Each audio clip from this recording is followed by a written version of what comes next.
How important is something like LinkedIn for a business owner or a filmmaker? Yes, LinkedIn is essential, I think, for any business owner. I've been posting regularly there for 8 years, I think, something like that. How do they up their prices? Because they struggle to actually put that into practice. So if you're paying a freelancer £300 a day, that's way more than 30 grand salary for a full-time editor. Did you reach out to the brands you were looking to do the spec ad for? Because I think some people, when they look at spec ads, there's kind of like two approaches. One is like, do it, tag them in it, or send it to them and sort of see what happens. How did you navigate that initial process of making that spec ad? Anybody looking to scale their video business needs to double down on the brand. And people want to work with the brand, not necessarily just me. Does speed really play a factor, or is it more kind of standard to think about?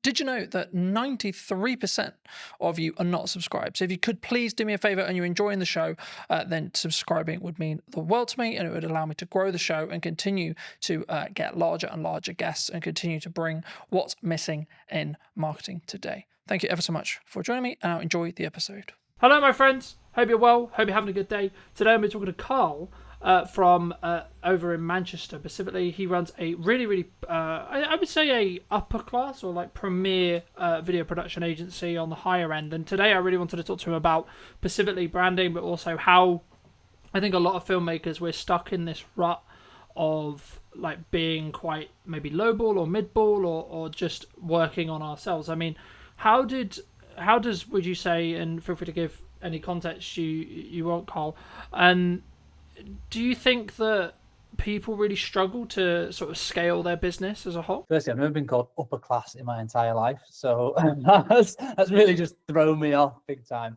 We're definitely a premium offering though, so I get what you're saying there, so thank you for that. So yeah, I run a production company called Pixel Films, doing video and photography for a variety of FTSE 100 clients, online brands, TV commercials, that sort of stuff. And what was your question? How do they differentiate themselves? Yeah, because I think a lot of people, they're very maybe solo space, and they're maybe worried about like how do they up their prices, because I think that's maybe the dream or the objective of a lot of filmmakers, but they struggle to actually put that into practice. Yeah, absolutely. So for context, we're a team of 5. So I'm not a solo shooter anymore. I started off shooting weddings, same as a lot of videographer journeys, I guess, shooting corporate videos, went to universities, then jumped into freelancing pretty early on. So I was a solo shooter for 4 years. I did weddings, corporates, bits of football, bits of TV, all sorts of stuff. And, I made a really good living doing that. And there was nothing wrong with that. And I loved doing it. And the wedding specifically was amazing. I was working with really like happy people, and it was really, really good fun. But I eventually reached a cap where there's only so much time in the day I have. There's only so much I can charge. And I just realized I was I was at a peak, I suppose, in terms of like camera operating in Manchester as a technical skill and what I could therefore charge or how I could scale that into a business. So my next step was to go from a freelance camera operator, solo shooter, to a production company owner. And that was a monstrous leap because I alienated all my clients literally overnight, because all my clients were other production company owners. And so suddenly they're like, oh, hang about, now you've gone from Cal Thompson camera operator to Dead Pixel Films, video production agency. You're now a competitor. You're not a collaborator. At least this is how it was perceived 8 years ago when I first set up the company. So I had to kind of start again, really, in terms of like finding new clients and developing those relationships. I had some crossover for a year or two, but eventually it just fizzled away, and I had to then go after bigger and better clients that would, and then focus more on relationship building and then scale it over time. And it's taken 8 years to get to where we are now. There's 5 of us full time. We've got a production studio downstairs, so I'm in the it's like a meeting space that we're in at the moment, and then we've got a 1,000 square foot production office, and that's where all the edits are being done. And then this downstairs is a 4,000 square foot studio space. And that's taken years to be able to have the cash flow and the regular clients to be able to build to that point, to be able to afford to have a studio. We've been in the studio 2 years now. And, we use that as a bit of a marketing tool as well to generate more opportunities. It's very challenging because it's very expensive to sort of keep it going and making sure that it's not just burning through cash. But it's all part of the journey. It's really good fun. Yeah, I mean, I was going to ask you about cash, because I think like as cash flow as a business owner, right? Because I think there's a massive difference, obviously, from a solo shooter who's maybe positioned themselves as an agency, or maybe the traditional, I think, from the sole videographers that I've spoke to about, they're looking to get work through other video production companies or agencies similar to yourself. I mean, did you always have good money management skills, or because the story that I found is people normally get it wrong before they get it right? Yes. I mean, cash is king with any business, and it's definitely applicable to video production and photography services. I've always been good with money. You have to be a business owner fundamentally, but even as a kid, I was always quite tight, I guess, with money. Didn't intend to be. I always did what I wanted to do, and I went traveling all over the world and stuff like that, and I had some great experiences in my 20s. But I've always been quite strict with money. I've never been spending it on like designer clothes. I'm not really fussed about anything like that. No, I bought my first house when I was 27, which I was really pleased to be able to do. Me and my wife got a mortgage together. So I've always been quite good with money. And that has served me well when running a production company. It's like whenever an invoice gets paid, immediately save the 20% VAT. That goes into a reserve account. Immediately save roughly 20% corporation tax. That goes into the savings account as well.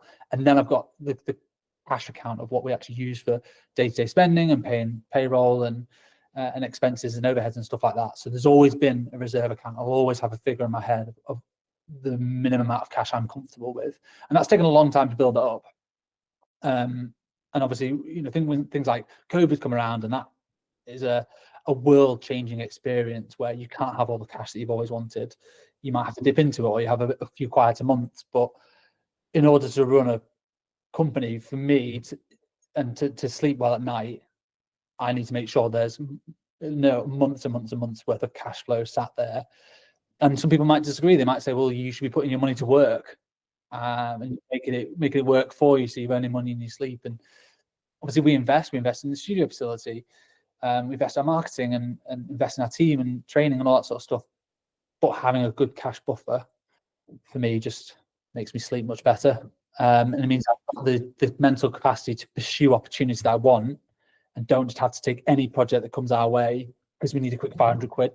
Yeah, I think, I mean, I think that does lean on to my next question, which would be around like how does one attract larger brands to work with us, either consistently or as like maybe one-off projects in general. But just to build on what you were discussing there, I think it's very key to understand, and something that I have struggled with maybe for the last couple of years, but not this year specifically, has been understanding your numbers, but then also giving yourself a little bit more like cash cushion than you think you're going to need, right? Like, oh, I'm going to be fine on X amount. And then in reality, if you have just a little bit more, then something will end up happening that takes that cushion, I think, for me. But just to reiterate the question, I mean, how, for maybe someone listening to this who's maybe solo or maybe looking to scale up, how would you say they should look at maybe working with, the Red Bulls of the world or equivalent, in that respect, in regards to like the size and the scale of the actual brands that maybe they're looking to attract as a client? I mean, this is changing loads over the last few years. And what I've seen is historically the big brands would only ever work with big agencies for the longest time, and that is still the case for a lot of places. Like Coca-Cola will only ever work with WPP, or they have done for forever, because they feel like they need the resource. They need the WPP, one of the largest advertising agencies in the UK, in the world. They feel like they need the cushion and the experience of a big advertising agency, and they probably do. They need the strategy thinking and all these different resources they're going to pull upon. But what I can see is over the last few years, more and more brands are doing more in-house, and they don't necessarily need the big agencies or the big thinkers, from what I can tell. Now, I could be wrong, but a lot of brands are now doing that big thinking in-house, and they're bringing more smaller, independent specialist agencies. So rather than just like one overarching agency that handles everything in terms of their marketing and their branding and strategy and their content, they might have, okay, there's an SEO agency there, and there's a production agency there, and there's a web design agency there, and they manage it themselves rather than an agency managing that. And they just make sure that's all sort of aligned, which means that smaller companies have access now to bigger brands, and they're able to work. And basically, once you've got one, it's easy to get the next one. or easier. You still have to chase for it. It's more competitive for sure. But once you have a few bigger brand names under your portfolio, and the work can start speaking for itself. So we're able to attract bigger name brands because we've worked, like we had a Premier Foods Group, which is a FTSE 100 company. That we did over 15 YouTube pre-roll videos for those guys back in, it was like 2021, I think. And that's for their whole suite of brands: Ambrosia, Oxo, Bisto. Anyone in the UK will have heard of these brands. They're in every shop ever. So we did loads of ads for them. And by doing work for those people, it opened up doors to more foodie brands. So then we're suddenly able to work for BBC Food. There's another project we got off the back of that. Yeah, we had to pitch for it. We went up against 27 different agencies and a public tender to win that particular project, but suddenly we got that. And then I marketed the fact that we worked with BBC Food for a 9-month content retainer on LinkedIn. That then led to one of our current biggest clients, which is Uni, and they're the pizza oven company based in Scotland. And that's because I put out one post on LinkedIn about working, like a blog post about how we work with food and break down that process. So it went from one to the next. So you can, when you look back, when you're in the thick of it, it's hard to tell what's going on. It's just like, shit, where's the next client coming from? And you just want to do the best work you can. But when you kind of step back, you go, okay, I can see how that one has led to that one, has led to that one, has led to that one. But it's been I've been self-employed for 12 years. It's 12-year experience to be able to get to this point alone. And some people are way further on than me in terms of their career, but I'm really happy that we get to work with like some world-class brands. And just by working with one does tend to lead to working with the next. So I bet your next question is, well, how did you get the first one?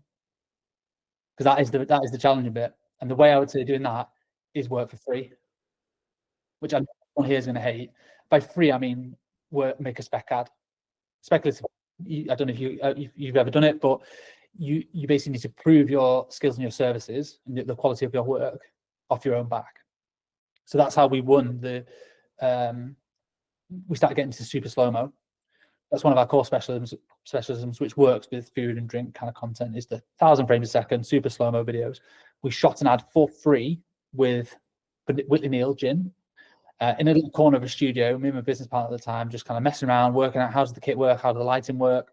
This was years and years ago. And we put together a little 20-second montage. We partnered with a kit hire company who lent us the camera for the day. So that was very generous. All it costed was our time and the ingredients.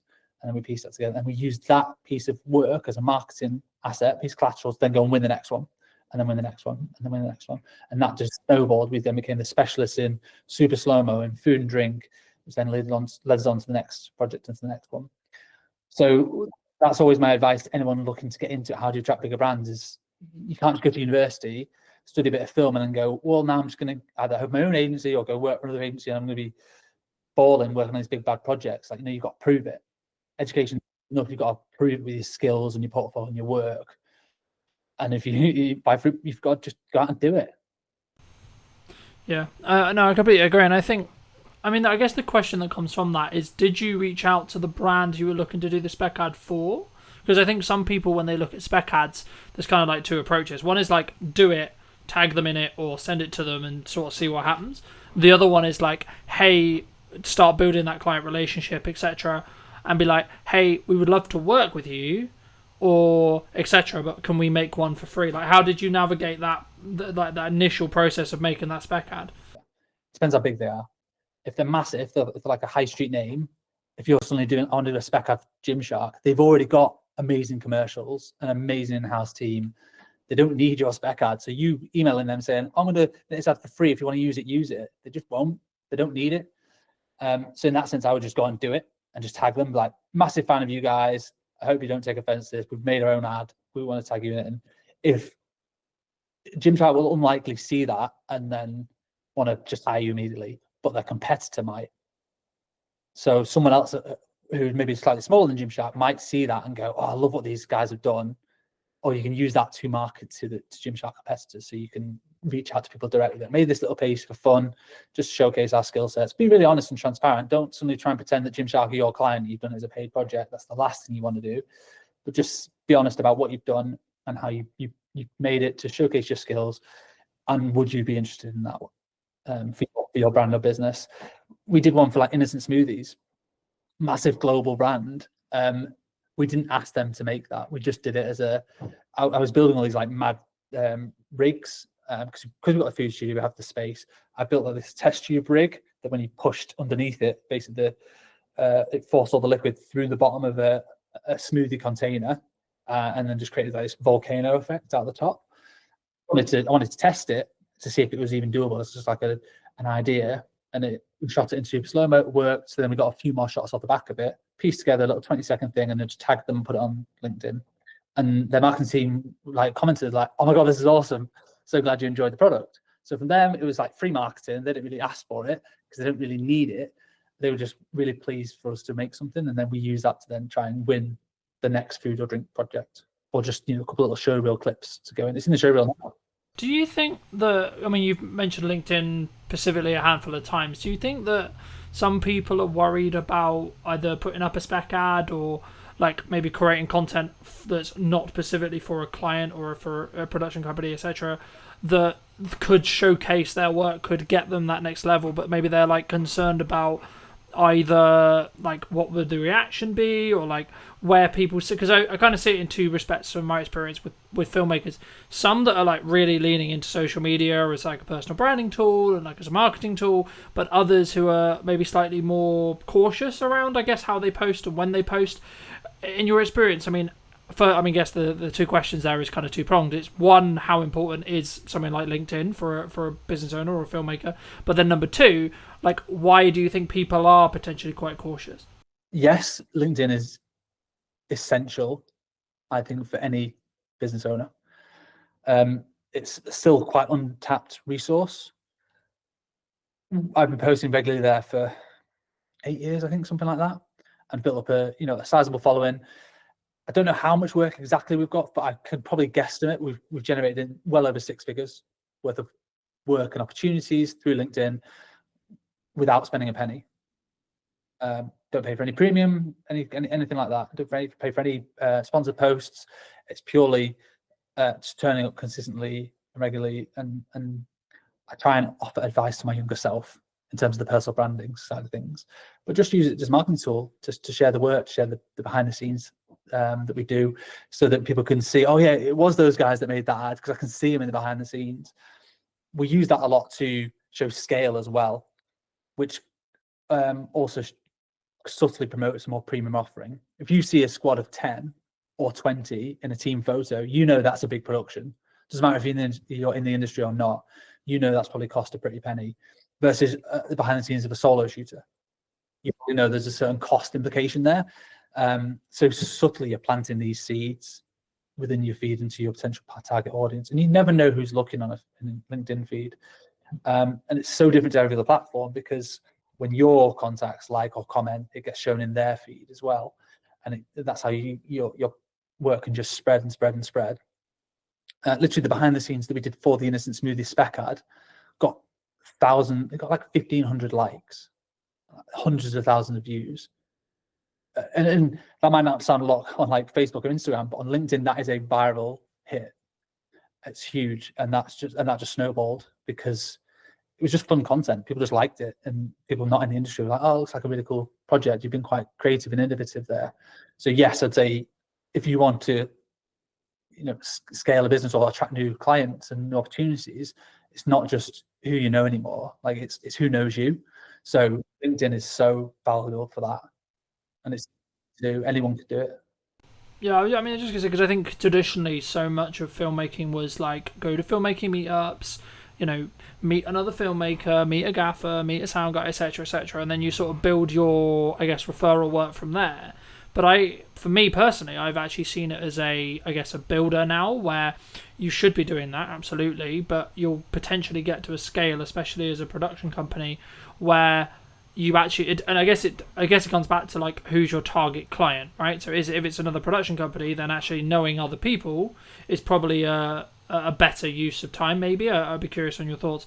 But the key for me, if you're trying to get end clients, as we're discussing here, I think you have to put a level of best foot forward, either on LinkedIn or on socials, etc., because you need to gain the attention of the right marketing people. I mean, do you think it's solely down to like the target person you're looking to talk to?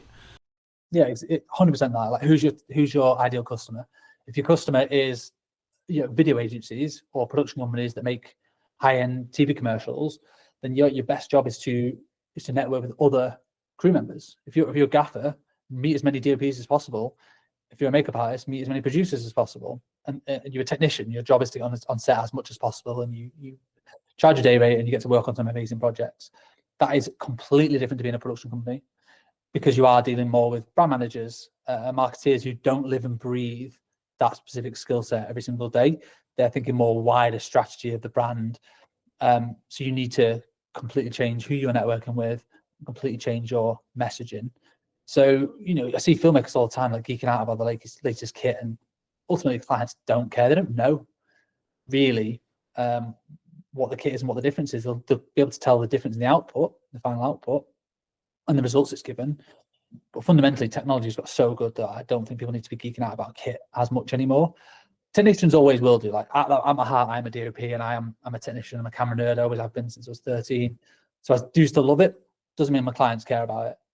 Really, they care about, okay, I need a super slow-mo shot. How do I get that? Okay, we need £100,000 phantom camera that we have to rent for the day. And we need the skill sets to do it. You need high-speed lighting and all that sort of stuff, and a lot of power.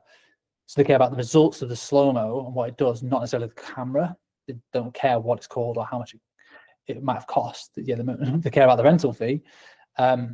But in terms of like the specs of it and stuff, they're not really fussed. You have to market to your respective customer and who that is. If producers are hiring you and you own a super slow-mo camera, then talk about the specs all day, because they probably will care. But the end brand, I mean, my next question was going to be like, from a delivery point of view with larger clients, does speed really play a factor, or is it more kind of standard to think about, like, oh, we're gonna give you a 2-week delivery, or etc. I mean, obviously it depends on when they're going to use it, but would you say like a unique selling proposition for what you do specifically is speed related in regards to turnaround, of course quality as well, but is specifically looking at speed really important? we never market ourselves as like the fastest video agency in the West or anything crazy like that, because I think it would just attract a certain type of client which will expect everything yesterday. We do have a lot of clients who still do that, and like they want it as quick as possible. That they usually come to us because they have a project in mind, a deadline in mind, or if they don't, we certainly ask them. That's one of the earliest questions. What's the idea? What's the budget bracket that you're kind of working with, and when do you want it? And then we can work backwards from there and go, okay, well, when can we slot it in? We have certain projects that we're producing one now that we're not shooting until September, and the deadline's not until the end of September, and that's marketing for a Christmas ad. So we're talking about that now. Other ones we're shooting tomorrow and we need it live by 1st of August. So that's quite a fast turnaround, because there's 5 20-second ads, like montages with like heavy edits and a lot of content going into it. So speed is important, but I think clients prefer more like a stress-free production. And are you going to handle the brief? Are you going to deliver on the concept? And are you going to be obviously professional and make them look good to their boss ultimately? People might not say it, but they kind of is what they mean. That a lot of brand managers are sticking their neck out certainly with a new agency they're working with.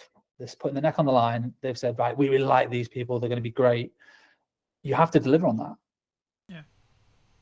You have to. Yeah, I think the key is you have to follow through on the content or the promises that you have like said that you're going to do, but then over deliver on those. So I've always followed a motto for a long time, and it might be why I'm doing quote unquote okay in business, because I've always under promised and over delivered with every project that I do.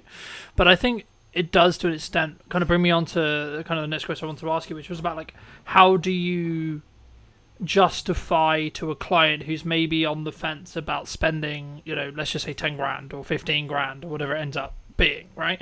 How do you deal with those hurdles when it comes to being higher priced as a whole? Yeah, so we don't do quotes anymore. We do proposals. So for every single client, they get more than just a one-pager. So we used to just do quotes. People come with a brief, amateur video. So you go, okay, put it together in a spreadsheet, put it onto a 1 or 2 page PDF with a breakdown of your pre-production and post, and this is what it's going to cost with a number at the bottom. And people either go yes or no. We don't do that anymore. We're now doing proposals. So pretty much every client that comes to us will get a bit of an idea. They might already have an idea and they want to just flesh it out. With here's a few visual references of the style that I think we can execute on based on your budget. I tend not to do this like on a whim. Like if I know they've got 20 grand, okay, I can work backwards from there and go, well, this is the kind of production that I think they might need.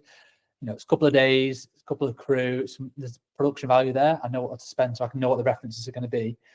And we put that into like, 5 or 10 pages for every single client with a cost and a breakdown of this is exactly what it's going to cost you. The information that was in the original quote still goes in the proposal, but you've also got a lot more visual references in there so that people can see you understand the vision. They're just taken from previous work or from the web. It's all internal stuff, so it never goes live. It's just like we're just trying to share ideas, and then we're trying to follow through with the execution. Like this is what you're going to get, and we found bigger clients kind of expect that a little bit more. They don't just want a one pager. Like what's going to separate you from, if they're getting 5 quotes, how are you going to stand out amongst those other 4 companies? And you don't want it to just be on price. You want it to be that you understand the brief and the unique ideas that you can bring to the table to deliver on that brief. But it's free time. It's a massive gamble. We don't win all the ones we put proposals for. We lost one yesterday. Like, oh crap, that took me a day or longer. Hours spread out here and there to pull that together, pull together references, come up with a bit of a script. I think we're going to nail this. I thought we'd nailed it, and then they still didn't go for it. And you're like, well, not sure what we've done wrong there. That's the game we're in a little bit. Some people might disagree with that. They might say, oh, you should be charged for that time. And we charge for creative development time, but sometimes that initial spark, we often give it away for free. Do you think that's one of the, obviously that's one of the reasons why you do just stand apart, but is that the same, I guess the next question was going to be around like the confidence of maybe charging more or being value-based price rather than necessarily the time. Obviously there's always time that goes into it, of course, but it's more about, I guess in some ways, when you look to attract those higher paying clients, it's also about it's the entire, in my experience at least, it's about the entire process and journey and the perception that client goes on with you rather than necessarily just the production day. And that's, I think, where it comes back to where you and I both agree, which is like they don't care that much what it's filmed on. They care about what it's going to do for their business and what the return on their investment is going to be. But for you, when you started out, was there a confidence kind of hurdle for you to say like double your day rate, for example? Probably, yeah. Not really thought about it. Often we just do it. I started off charging £250 a day. So it was like a corporate filmmaker, if you like. I charge a lot more than that now. So yeah, there did just become a time you can base it off APA rates as well. That's a good starting point. Producers Association, it's like a union, not part of it, but they do set rough crew rates, and they adjust them every year based on inflation. So you can roughly see what a crew rate should be charging for those. And it varies between like commercials or dramas or photography or whatever. Everything's slightly different, and communicating with other people in the industry as well, asking other fellow filmmakers like what sort of rates do you normally charge is a good way to at least set a benchmark. And if you're winning loads of business and almost like too busy and don't really feel it in the wallet because you're too cheap, and because you're just saying, yeah, well, here's a £500 video, that person will work on it for an entire week, and when you work it out, you're working for less than minimum wage. That's not a very good business model. So at that point, you need to pause and go, what do I need to change here? Well, I clearly need to up my rates and probably reduce the workload, and I'll still be earning the same, if not more money in the long term, because I'll have more time to focus on delivering that project to the best of my ability, and then creating marketing collateral to then help generate the next one, or more account management time to work with the clients to be able to communicate the ideas better and fairly, so that when it goes from ideation all the way through to production to post, that client feels like they've been looked after throughout the whole journey, not just been sold the dream and, oh, you're going to get your edit in 6 weeks time and not heard from it. It's more communicating every other day.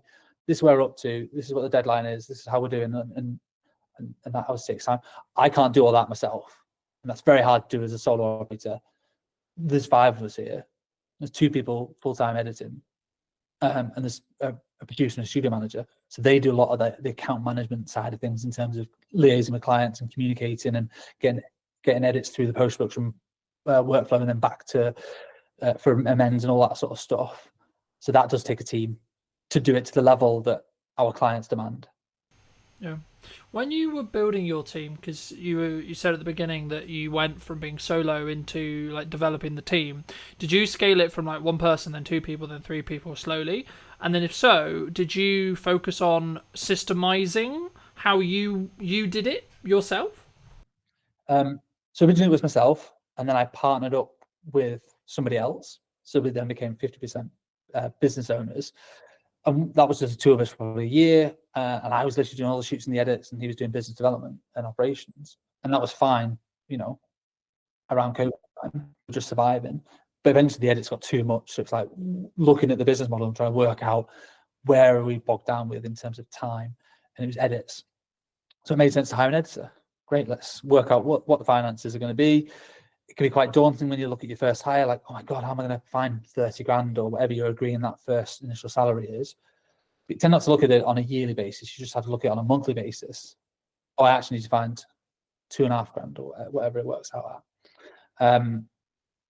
Because obviously including tax and all that sort of stuff. So that's much more manageable. And it's a bit easier to think of it like that, or what do I need for this quarter to be able to hit that, rather than thinking about the larger scale side of things.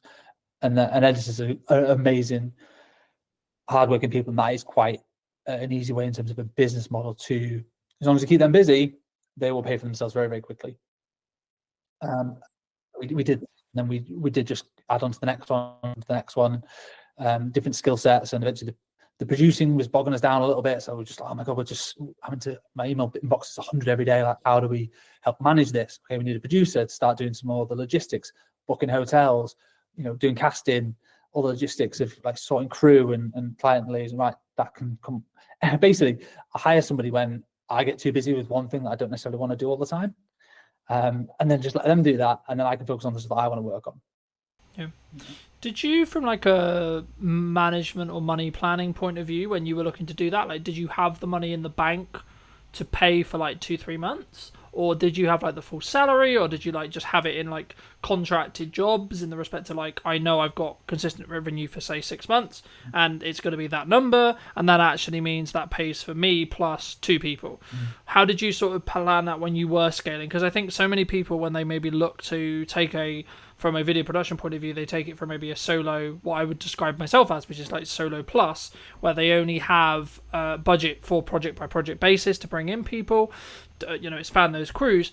But for me, like, potentially in like 2-3 years, it will be a situation of, I guess maybe it's a risk profile thing, but I'd be curious on your thoughts around, like, did you plan it as a, like, I've got 6 months and actually we're good regardless? Or did you maybe lean into like, actually, I know we're going to get the work, or I know it's going to free me up to the point as a founder where I could do the marketing and the sales to then mean that I can then know that I'll have the work?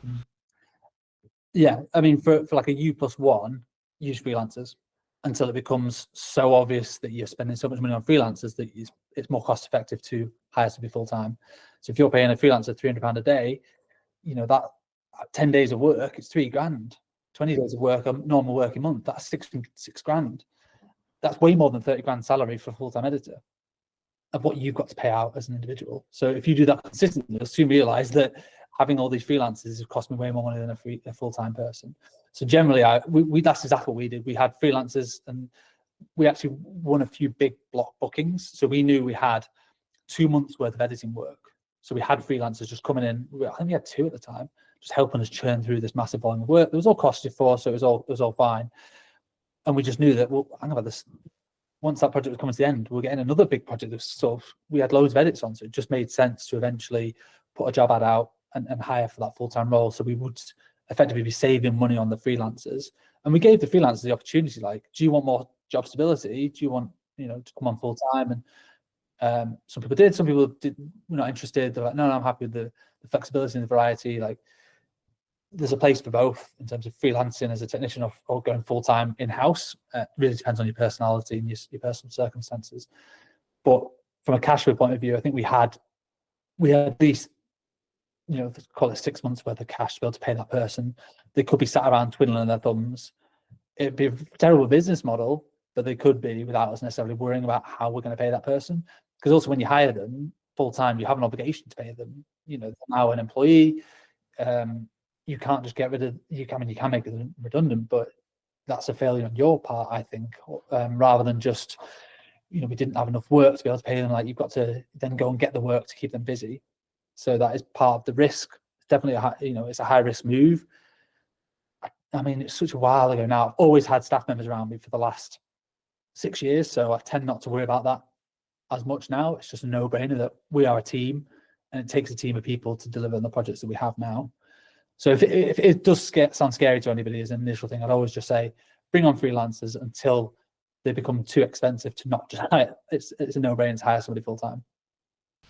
Yeah, I think I agree. I mean, I think, would you say that in that though, one of the things that a founder, like an origin person of the business in a video production context, like they should spend, like as they're scaling and as they're bringing in people to help with the delivery side, should they spend like a significant amount of their time in trying to, I guess, apply financial resources to getting more people to help them either with their personal marketing or the company's marketing or etc. to then because I found, like, for me, that will have the strongest ROI by me creating my own content and me being in the world of marketing all the time as much as possible and not as much in client delivery. And if so, how did you transition? I mean, did you just end up, like you sort of alluded to it at the beginning, but did you have to transition all your clients because they wanted to work with you specifically? Because I think that's sometimes the weakness when we're very founder-led as a business, where a client wants to work with me because they've consumed my marketing and then they want me to have that touch on the project. And how do you sort of balance that with also then scaling it with a team? Yeah, I'm still figuring that out, to be honest. A lot of our projects are of a scale where it can never just be one person. That one person ideally should be on the job. That was a big USP for the longest time, is we weren't necessarily just another production company that brought on loads and loads of freelancers. It was like, if you see us in the initial call, you're going to see us on set and we're going to hold your hand all the way through the project. And that's done really well for us for the longest time. It's helped us build relationships with the right people. It's helped deliver good work. But that is only scalable until a point. I can't be on every single job if I want to scale the business beyond where we are now. So that's probably a bit of an ego thing that I've got to figure out and navigate and work out. There are other people who can shoot. Yes, technically I'm a DOP, and it makes good financial sense for me to be on the shoot, but also makes good financial sense for the wider business for me to be marketing and spending more time doing business development to bolster the scale of the productions and the bigger business and clients. As long as they are getting a good service from you as a brand, not necessarily you as a person, I don't think they'll fundamentally care that much. As long as it's not sell them the dream and then you never hear from them again. You've still got to check in, but that could be checking in with just emails, texts, how you finding everything. I went on holiday last week and I was like, all these productions are going to fall down. Well, of course not. I've got a team who've been briefed in and they looked after the clients and they did a smashing job. And I came back and I'm like, so what are we shooting tomorrow? It's all been done. I just trust the team to do their jobs. Yeah, no, absolutely. No, I think that's a really important thing for people to think about before they start scaling, which is like how they're going to set that expectation. And at the end of the day, if the client's getting the customer service, the client experience, and the product that they're paying for and they want, then I think that becomes lesser to an extent, right? Like, of course, you can't be completely removed from the service or from the entire client journey, but I think it become like, if you have a trusted team and you're known as someone who has a trusted team, I think there's maybe a pivot or a change that needs to happen with marketing. But for those people who are maybe interested in seeing, some of your work or looking to see some of these LinkedIn posts, etc., where's best for people to reach out to you or connect with you? I'll come on to that in a second. I just want to echo what you said about, just build on what we talked about in terms of individuals and stuff. And I think it depends on your role. So if you're a photographer, quite often you are hired because you are, Cal Thompson photographer, for instance. Not me, because I'm not like a world famous photographer, but an individual is often hired. From what I can see, people don't necessarily hire. There's a couple of very good ones in the north, but photography agencies where it's a different photographer every time. They just want that individual. Whereas video production, because it seems a bigger scale often, and there's more people involved, clients aren't hiring just one person necessarily, unless they are just looking for a videographer. It depends on your clients. If you're just doing event videography, it is often that, okay, well, I'm expecting you to turn up on that day. If you're doing commercials, which is what we do, yes, I might be there, but I might not be, because there's also 10 other people that are going to be there. So that's a bit of an easier one to navigate, I think.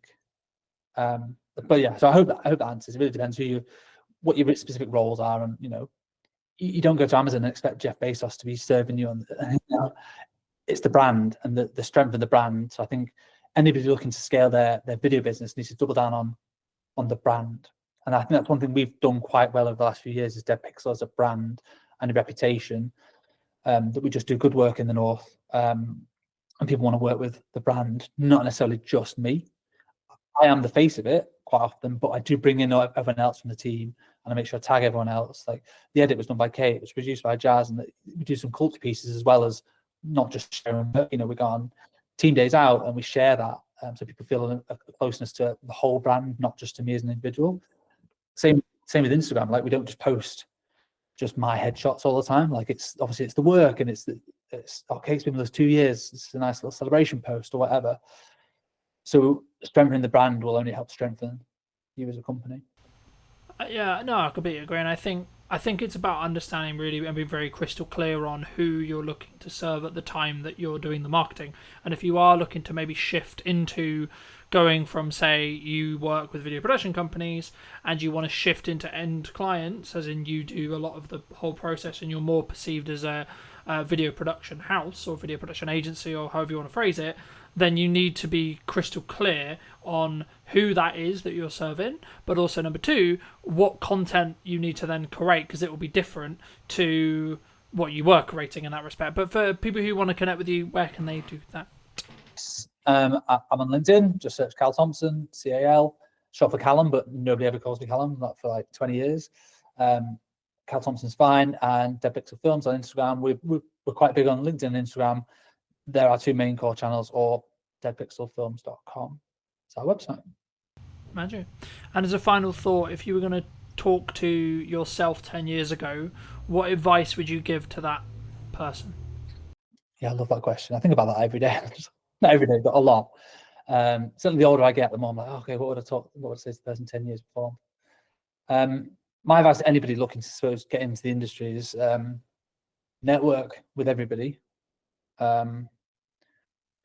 Be a nice person and be patient, and don't expect that just getting a degree you're suddenly going to be Christopher Nolan doing feature films. Like, it's going to take time to develop skills, not just in filmmaking, but in like people skills and management, and all those other softer skills that make you a better filmmaker, are essential to your growth. So that's what I would say to somebody sort of myself 10 years ago is, take your time, be patient, and be a nice person, and just do good work. Have fun. Don't take yourself too seriously as well. We're not curing cancer, ultimately. We're just making videos. Appreciate the time. Thank you ever so much for coming back and joining, ladies and gents. I hope you took value from this video. Leave me your thoughts and comments down below. If you're new, want to be subscribed, and I'll see you very, very soon.